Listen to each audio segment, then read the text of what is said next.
Most YouTube boot channels review American-style boots and American brands. Red Wing, P&W, even the new brands, Thursday, Grant Stone, Parkhurst, all American. But what's on the other side of the pond?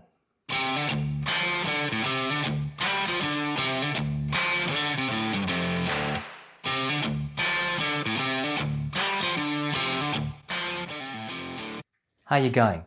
Welcome to Bootlosophy, and my name is Tech. I'm coming to you from Gallup in Perth in Western Australia. Kalikul Wajak Nungabuja. Here's the thing. Almost 90% of the boots in my extensive collection come from American brands or from brands around the world based on American brands and styles. Even the relatively new popular brands like Thursday, Grant Stone, and Parkhurst, amongst others, are American. Apart from my iconic Australian Chelseas, my other boots from Mexican brands like Cordobes and Unmarked, boots from Bandung in Indonesia, Luos Jet in China, Craft and Glory and Blackbird from India, they are all based on American boots. Service boots, boondockers, engineer boots, P&W work boots, all American. But let's not forget that before 1776, there was a history across the pond that actually continued beyond that little kerfuffle. And there is a heritage of boot making in the United Kingdom. Now, full disclosure, I lived there for 9 years and I started my career there. And so I was embedded in the English culture of city and country. Country boots, English city boots for work in the financial and legal centres in the City of London. What is the boot world like when viewed from the UK? If you delve into the international heritage boot-making world, you can start to discern national styles. Italian shoes are very sleek, stylish and expressive. American boots are rugged and workwear driven. But what about England? Is there actually an English style of boots? When people talk about an English style of men's boots, they're usually referring less to a rigid category, such as, say, a service boot or a work boot, and more to like a recognizable design philosophy shaped by British tailoring, the equestrian horse riding traditions and class culture. English boots tend to emphasize refinement and restraint. Take this pair of Joseph Cheney tweed boots. The silhouettes are typically slimmer through the waist and toe, the soles are often relatively thin, and the overall profile is meant to integrate smoothly with tailored clothing. Historically, this aesthetic developed around the riding culture of Britain's class leaders and the needs of gentlemen who moved easily between country estates and city life. Boots such as the classic country boot or Chelsea became staples because they paired well with suits, tweeds, or riding clothes while maintaining a clean, understated line. Even when English boots are rugged, such as country or field boots, like this Tricker's Stow boot as an example, they often retain a relatively elegant shape. Brands associated with British shoemaking traditions, such as Church's, Crockett & Jones and Edward Green, they're known for this sort of balance of durability and refinement. American boot styles, by contrast, tend to place more emphasis on robustness and practicality, reflecting different historical influences. The United States developed strong traditions around workwear and frontier life, which produced heavier construction methods, thicker soles, and broader shapes. The lace-up work boot is rooted in occupational needs, opening up the West, logging, construction, rather than the country and town duality that shaped British society and hence British footwear. American makers often celebrate visible sturdiness, thicker welts, chunky outsoles, and roomier toe boxes that prioritized durability and comfort over sleekness, tailoring, and style. That said, the distinction between English and American styles is really more of a spectrum than a strict divide. Many American brands produce refined dress boots, and British makers have long produced rugged country footwear. Globalization of fashion and manufacturing has also blurred the lines further. Still, if one were to generalize, American boots more often project toughness, heritage workwear, and a slightly more assertive physical presence, while English boots tend to communicate elegance, restraint, and tailoring compatibility. These boots like the Stow and the Tweed and the desert boot like this Woodford from Crown Northampton, they're designed not for extreme environments, but for daily life in Britain, generally wet streets, country walks, country lanes, going to the office, pubs, and trains and buses. But like any bell curve, there are outliers. On the rugged end, you have heavy utilitarian boots, such as those produced by William Lennon and Co., famous for thick leather, hobnails, and traditional work boot construction. This is a pair of Gorrell boots called the Buxton. They're bottomed by William Lennon for them, and they're reminiscent of William Lennon's manual labor-centered designs. And of course, on the other side, you have like outlier cultural icons like Doc Martens, which began as practical work boots, but evolved into symbols of youth culture, rebellion, and global fashion. So the English style isn't necessarily a single type of boot. It's a balance, right?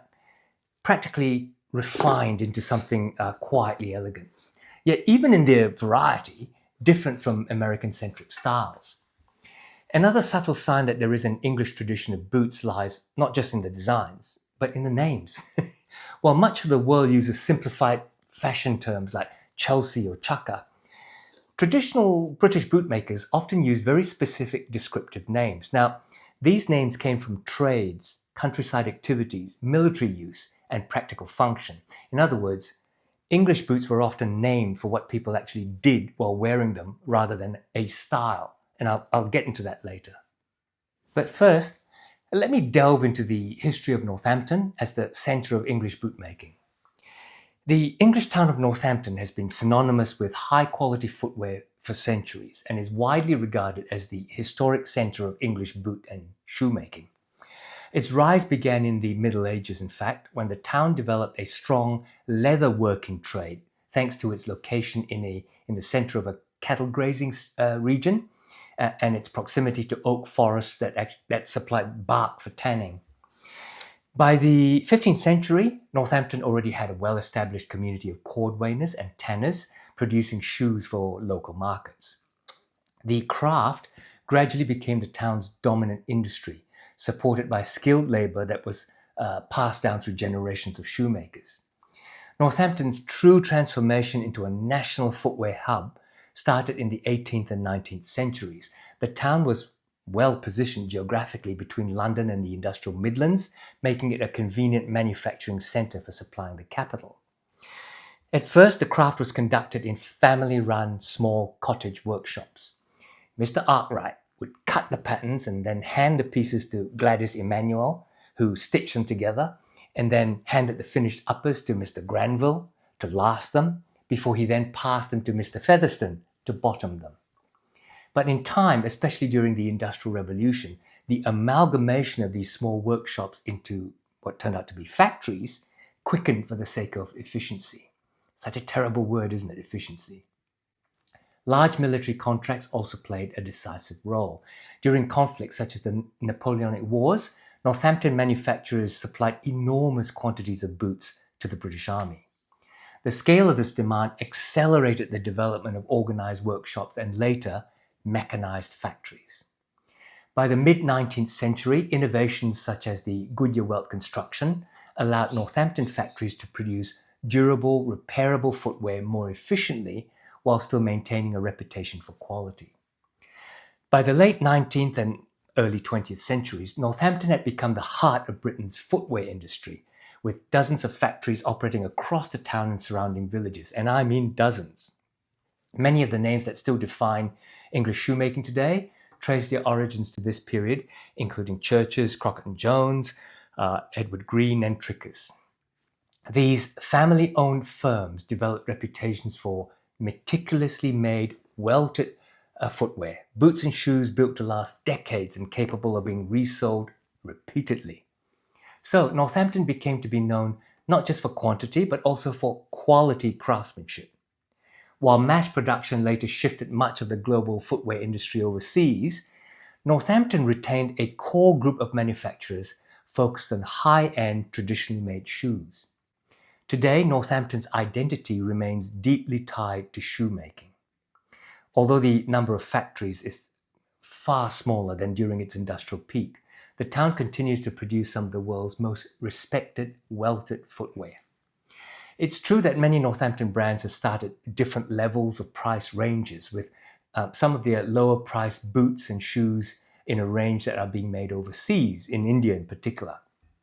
But the enduring presence of heritage brands and skilled craftsmen has preserved Northampton's reputation as the spiritual home of English bootmaking, where centuries-old techniques still shape the design and construction of modern boots.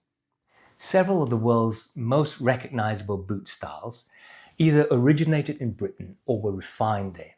But many of them have lost their original meanings as they spread around the world, because one of the interesting quirks of British footwear is that the names used in England are sometimes different from the global names that we use today. Many of the boot styles that the world now recognizes actually began with very English descriptions. For example, the boot most people today call a Chelsea boot was traditionally known in Britain as a dealer boot. Now, I used to own a Tricker's Henry dealer boot, which was unfortunately a half size too small, and so I've since moved them on. But when I first got them, I wondered why it was called a dealer boot. And in researching them for the video, I found out that the name likely comes from horse dealers and market traders who needed a boot that could be slipped on and off quickly and not track mud everywhere, but still look respectable. So worn by dealers, they became known as dealer boots. I think we all know now that the design itself dates back to the Victorian era, when it was created for Queen Victoria by the bootmaker Joseph Sparks Hall, who developed the elastic-sided design in the 1850s. In England, the boot remained practical footwear for horse riders, traders, and workers long before it became a fashionable item. Now, apocryphally, the name Chelsea boot only really became popular during the 1960s London fashion scene, when the style was adopted by musicians and artists like the Beatles in the suburb of Chelsea. Today, the design exists everywhere, from sleek dress boots to rugged work versions such as those made by Blundstone. But the Old English name dealer boot is actually still used by some Northampton brands like Tricker's, and reminds us that this was originally a trader's or dealer's working boot. Another traditional English category is the country boot. Rather than referring to a single design, country boots describe footwear intended for life outside the city, walking fields on muddy paths, farms, and so on. These boots often feature thicker leather and gusseted tongues, higher shafts, brogue perforations, once designed to let out water, and more robust soles.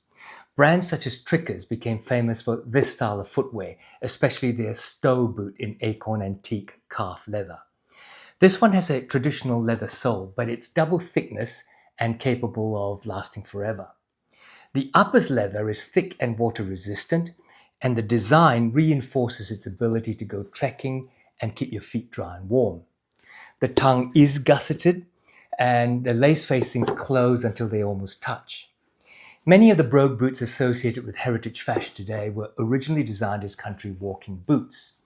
The brogue perforations themselves have an interesting history. The holes were not originally decorative. They were meant to allow water to drain from the boot when walking through wet terrain.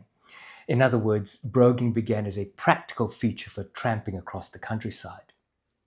Over time, these holes became purely ornamental, and brogue patterns spread into formal shoes around the world, incorporated into American wingtip and long wing boots. What began as British rural practicality became a global style language. In the 1920s and 30s, the distinction of country boot versus city use started to fade.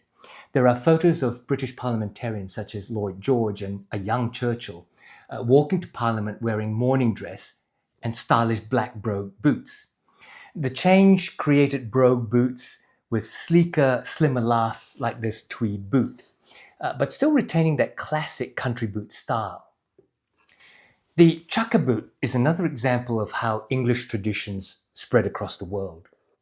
This is Crown Northampton's example of a chukka boot, their Woodford Desert boot. The name itself comes from polo, an Indian sport strongly associated with the British Empire, where a chukka refers to a period of play. British officers stationed in India adopted lightweight ankle boots that were comfortable in hot climates. Those boots later evolved into the modern chukka design with a low ankle height and basically a simple shape, incorporating only 2 or maybe 3 eyelets. The Woodford, like the famous Clark's Desert Boot, is inspired by boots worn by British soldiers during the North African campaign of World War II. And they had taken the more formal, smooth leather shoes and made them from suede or rough-out leather and then added crepe soles for desert warfare. The results are desert boots as exemplified in this Woodford. Lovely soft suede, malleable and very comfortable. Today the chukka style, appears around the world, often heavier and more rugged and sometimes far removed from its original simplicity. Another classic English form is the 6-inch lace-up boot, sometimes referred to by traditional bootmakers as a field boot or simply as a derby boot after their type of lace enclosure. This style sits almost perfectly at the center of the English footwear bell curve. It is dressier than a work boot, yet sturdier than a dress shoe. Many Northampton makers refined this design into something versatile enough for both town and countryside. Bootmakers from Northampton, including brands like Crockett & Jones and Edward Green, turned this style into one of the most enduring forms of English footwear, whether in the open derby lacing system style or the closed Oxford boot like a Balmoral. At a quick glance, they may look like American service boots, but look closer and there is a lean into the design that's more dressy and tailored. They are regular derby or ankle boots, but a lot sleeker than American service boots. One thing many boot enthusiasts notice is the traditional British boots being more expensive than their American equivalents. For example, the typical country boot from Trickers can retail around £600 depending on the model and the leather. That's about $800 US. By contrast, heritage work boots from Red Wing Shoes commonly retail around US $300 to $350 for popular models like the Iron Ranger or Mock Toe. Even allowing for exchange rates, British boots from makers in Northampton often sit one price tier above comparable American heritage boots. Now, I think there are several reasons for this difference.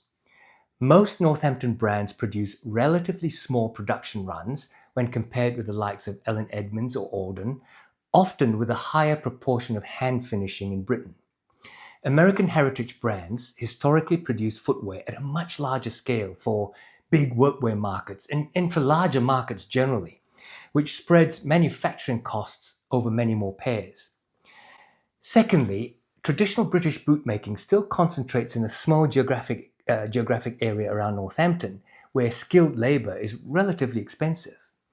Many American brands, by contrast, either produce lines in Costa Rica, Mexico, or further overseas, or run historically built factories that were designed for large-scale industrial production. Now, I leave out American P&W brands, which are of roughly the same price. Another reason for the price difference is that Northampton makers often emphasize dress-grade construction, including finer calf or grain leathers, full leather lining, and thicker leather insoles and midsoles. These feature in common brands such as Crockett & Jones or Edward Green, and they increase their cost when compared with many workwear boots designed around durability and efficiency. Perhaps most importantly, British bootmakers today operate largely in the luxury heritage market. Their target market is not the mid-price range boot buyer. That's a code for saying they charge a little bit more premium because people buy them because they are seen as premium. Where American brands evolve from industrial workwear, Northampton footwear increasingly sells itself as craft heritage footwear, closer to traditional dress shoemaking than work boots.